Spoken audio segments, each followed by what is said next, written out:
এই সূরা তেলাওয়াত যারা করবে তাদের অনেক ফাজিলাত।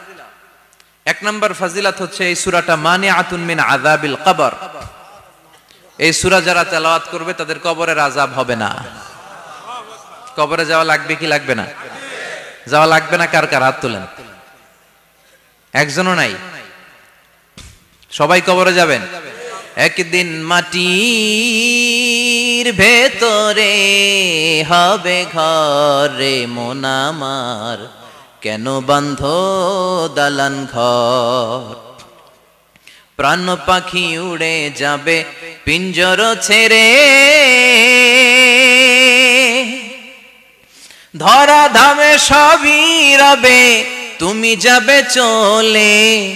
বন্ধু বান্ধব যত মাতা পিতা দ্বারা সুত সবই হবে তোমার পরে মন আমার, কেন বান্ধ দালান ঘর? একদিন মাটির ভেতরে হবে ঘরে মন আমার, কেন বান্ধ দালান ঘর? চিল্লায় বলেন ঠিক কিনা? যাওয়া লাগবে, কেউ বাঁচতে পারবে না। দাদা চলে গেল, বাবা চলে গেল, মামা চলে গেল, আমারও যাওয়া লাগবে। আরো সেলিব্রিটি চাই, আরো সম্পদের পাহাড় চাই। ব্যস্ত, আমরা মহা ব্যস্ত। এত ব্যস্ততা কিসের? স্টপ, থামেন, অনেক হয়েছে, আন না, বসেন, একটু ভাবেন। দাদা চলে গেল, বাবা চলে গেল, মামা চলে গেল, আমাকেও চলে যেতে হবে। মাঝে মাঝে কবরস্থানে যাবেন, যে একটু দেখবেন এই কবরস্থানে শিশুরা শুয়ে আছে, কিশোররা শুয়ে আছে, আপনার মতো তাগড়া যুবকরা শুয়ে আছে, ওদেরও রক্ত গরম ছিল আপনার মতো। আজ ওরা নাই, সব শেষ। আপনাকেও যেতে হবে। এই কবরে আমাদেরকে যেতে হবেই। কবরের প্রশ্নের উত্তর দিতে হবে। চিল্লায় বলেন ঠিক কিনা? কবরে প্রথম প্রশ্ন করা হবে, মার রব্বুক, তোমার রবের নাম কি? আমাদের রব কে? ওমা দীনুক, তোমার ধর্মের নাম কি? আমাদের ধর্মের নাম কি? বিশ্বনবীর চেহারা দেখিয়ে বলা হবে, এই লোকটাকে তুমি চিনো কিনা? চিনি না আমরা? চাঁদের চেয়ে সুন্দর তুমি, নবী আমার কমলিহি ওয়ালা, দু জাহানের বাদশা তুমি, প্যারা নবী সাল্লাল্লাহু আলা, দু জাহানের বাদশা তুমি, প্যারা নবী সাল্লাল্লাহু আলা, চাঁদের চেয়ে সুন্দর তুমি, নবী আমার কমলিহি ওয়ালা। সুবহানাল্লাহ পড়ে। আমাদেরকে জিজ্ঞেস করা হবে, রব কে? বলবো আল্লাহ। ধর্ম কি?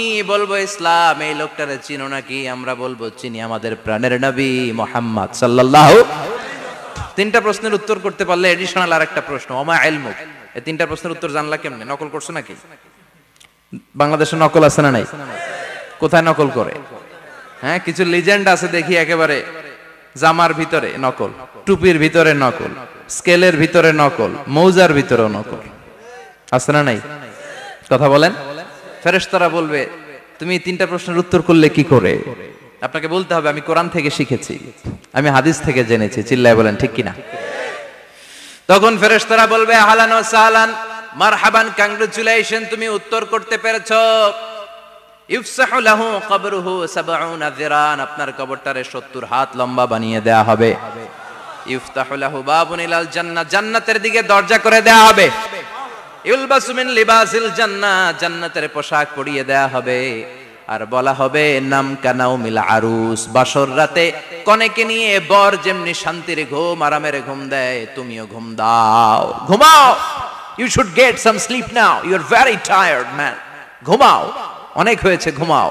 তোমার এই ঘুম কেউ ভাঙাবে না, ইসরাফিলের সিঙ্গার ফুৎকার ছাড়া। আল্লাহ লম্বা ঘুম যেন দিতে পারি, তৌফিক দাও। আর যারা ইসলাম বিরোধী, কোরআন বিরোধী, বিশ্বনবী বিরোধী, তাদেরকেও প্রশ্ন করা হবে, তোর রব কে? মার রব্বুক, সে বলবে, লা আদরি, আমি কিছু জানি না, আমি মাফ চাই, দোয়াও চাই। কথা কন, জানি না, আমি কিছুই মনে করতে পারছি না, আমি কিছু জানি না, আমার ধর্ম নাই, কর্ম নাই, আমার ধর্ম যার যার, উৎসব সবার, আমার কোনো ধর্ম টর্ম নাই, আমার কোনো নামাজ রোজা নাই, আমার কোনো রব নাই। দ্বিতীয় প্রশ্ন, ওমা দীনুক, তোর ধর্মের নাম কি? সে বলবে, ধর্ম কি আমি জানি না, আমি ধর্মরে গালি দিতাম, আমি দুনিয়া ইসলাম রে বাস দিতাম, আমি আলেম ওলামাদের বিরোধিতা করতাম, আর শাহবাগের মঞ্চে উঠে ভাষণ দিতাম। আছে না নাই? সব গুমর ফাঁস হয়ে যাবে, ইয়াউমুত তাকাবুন।